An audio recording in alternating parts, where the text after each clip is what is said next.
Le 10 mai 1940, lorsque l'Allemagne lance son offensive, l'armée française est balayée en quelques semaines.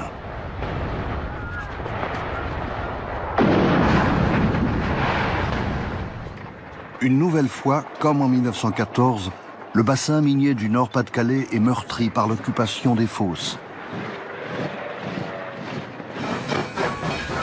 La production de charbon sert désormais exclusivement la machine de guerre allemande. Pour les compagnies minières, l'occupation allemande, ça a été la revanche sur le Front populaire. Vous savez, cette parole d'un membre du comité des forges, plutôt Hitler que le Front populaire, résume bien la pensée de la grande bourgeoisie qui a été dans la collaboration.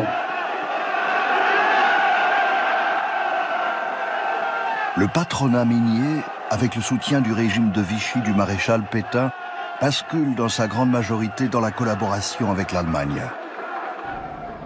Comme s'il fallait à toute force effacer les acquis du Front populaire, le temps de travail passe de 40 heures à plus de 52 heures par semaine.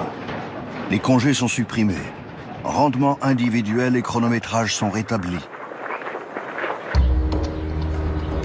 Derrière les sourires forcés des images de propagande, les mineurs sont exaspérés. Ils seront les premiers ouvriers français à oser, en zone occupée, une grève patriotique de résistance en 1941, malgré la présence allemande. Les mineurs ne supportent pas leurs conditions de travail. Ils n'acceptent pas la pénurie de savon qui, en les empêchant de se laver correctement, les renvoie à leur statut d'esclaves de la mine. 100 000 mineurs cessent le travail lors d'un mouvement dont il ne nous est parvenu aucun document, à l'exception de ces quelques tracts.